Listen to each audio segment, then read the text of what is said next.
هنا بقى ضفت السكر اللي احنا كرملناه برضو اهو.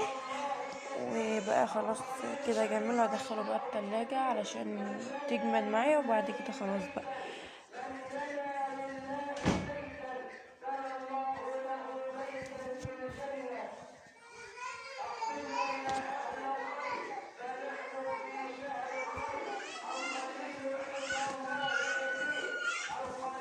هنا جيت اوريكم بقى هي اتمسكت ولا لا، بس كانت لسه ما اتمسكتش. ما حطيتها بقى في التلاجة. يلا اشوف وشكم على خير ان شاء الله الفيديو الجاي.